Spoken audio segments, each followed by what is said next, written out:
Hi అండి. మీకు normal కటింగ్కి stitching ఎలా చేయాలి, బ్యాక్ పార్టు మన న్యూ మెథడ్ కటింగ్కి బ్యాక్ పార్టు కటింగ్ స్టిచ్చింగ్ ఎలా చేయాలనేది అయితే మీకు ఈ వీడియోలో చూపిస్తానండి నేను. ఓకేనా. ఇప్పుడు మనం ఇది నార్మల్ కటింగు. ఇప్పుడు బ్యాక్ సైడ్ నడుము దగ్గర దీనికి షేప్ ఇంకా చేయలేదన్నమాట. ఇలా కుట్టు వేసుకున్న తర్వాత ఒకవేళ ప్లెయిన్ బ్లౌజ్ అనుకోండి షేప్ చేసేసుకోవచ్చు ముందే. లైనింగ్ బ్లౌజ్ కాబట్టి కుట్టిన తర్వాత షేప్ చేస్తే కొంచెం కరెక్ట్గా వస్తుంది, తేడా రాకుండా వస్తుంది అనమాట. ఇప్పుడైతే చుట్టూ మనం కుట్టు వేసుకుందాం ఇలా. ఓకేనా. ఇప్పుడు నార్మల్ కటింగ్కి ఏంటంటే నడుము దగ్గర షేప్ చేయలేదు కాబట్టి ఇప్పుడు కుట్టేటప్పుడు కొంచెం కొన్ని పద్ధతులు అయితే పాటించాలి. అదే న్యూ మెథడ్ కటింగ్కి ఏమో నడుము దగ్గర ఆల్రెడీ షేప్ వచ్చేసి ఉంటుంది కదా, కటింగ్లోనే షేప్ వచ్చేస్తుంది. నేను న్యూ మెథడ్ కటింగ్ చేసినప్పుడల్లా మీకు ఈ విషయం చెప్తున్నా. దానికి స్టిచ్చింగ్ చేసేటప్పుడు ఒకలాగా చేయాలన్నమాట. దీనికి ఒకలాగా చేయాలి, దానికి ఒకలాగా చేయాలి. ఇంకా ఇప్పుడు నేను దీనికి దానికి తేడా ఏంటి అనేది చూపించడానికే కదా నేను ఈ వీడియో చెప్తున్నా మీకు.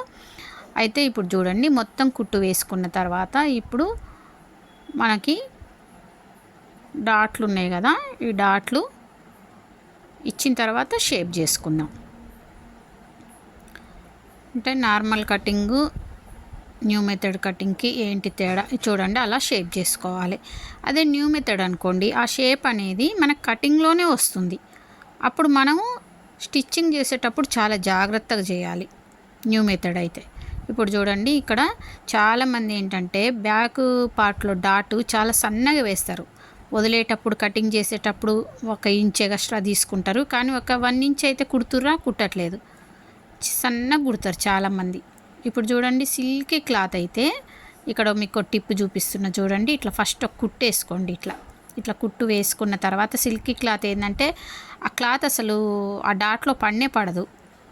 ఫ్రంట్ పార్ట్ అయినంతే బ్యాక్ పార్ట్ కూడా ఇట్లా కుట్టు వేసుకొని ఇప్పుడు మీరు ఈ డాట్లు కుట్టుకుంటే చూడండి చాలా నీట్గా వస్తుంది. ఇప్పుడు నేను ఇప్పుడు షేప్ చేస్తున్నా. ఫస్టే షేప్ చేస్తే కుట్టేటప్పుడు మీరు అటు ఇటు చేసిరనుకోండి, షేపును లాగి స్ట్రైట్గా పెట్టి కుట్టిరనుకోండి, మొత్తం షోల్డర్ దగ్గర తేడా వస్తుంది అనమాట. లాగినట్టు అయిపోద్ది షోల్డర్ దగ్గర.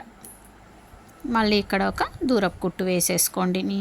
నీట్ ఫినిషింగ్ రావాలి అంటే స్టిచ్చింగ్ చేసేటప్పుడు అయితే కటింగ్ అసలు ఎలా ఉన్నా స్టిచ్చింగ్ వల్లనే బ్లౌజ్ అందం అనేది వస్తుందండి.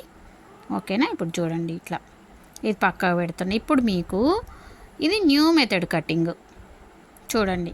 ఇది ముందే షేప్ చూడండి ఎంత పైకి ఇట్లా వచ్చిందో, అట్లా పైకి వస్తుంది అనమాట. అట్లనే పెట్టి కుట్టేయాలి. మళ్ళీ నడుము దగ్గర స్ట్రైట్ చేసి కుట్టేసిరనుకోండి చాలా తేడా అయిపోద్ది.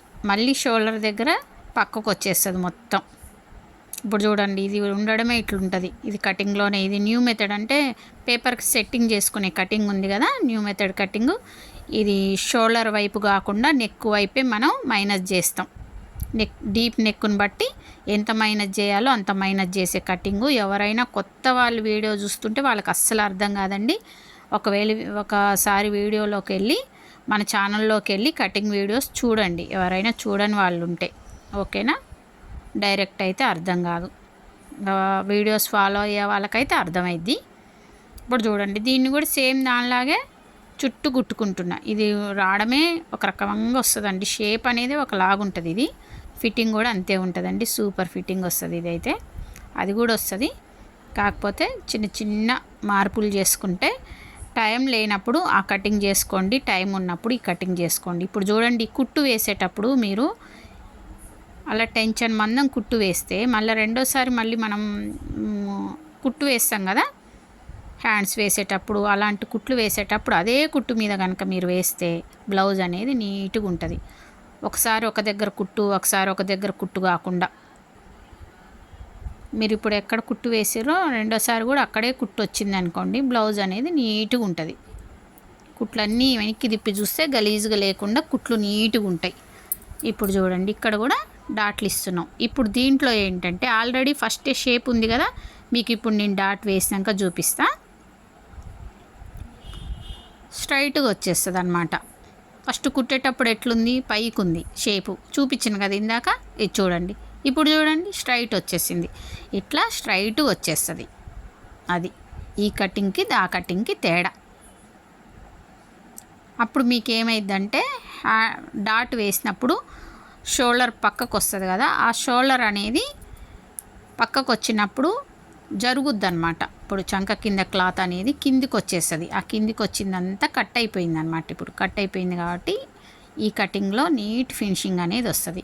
ఈ ఆర్మ్ హోల్ రౌండ్ ఏమో రౌండ్గా వస్తుంది, ఆ ఆర్మ్ హోల్ రౌండ్ ఏమో కొంచెం పెద్దగా వస్తుంది. సేమ్ సైజ్ అయినా అలా దీనికి దానికి తేడా ఉందన్నమాట. చూడండి, ఈ ఆర్మ్ హోల్ రౌండ్ ఏమో ఇట్లా రౌండ్గా వస్తుంది,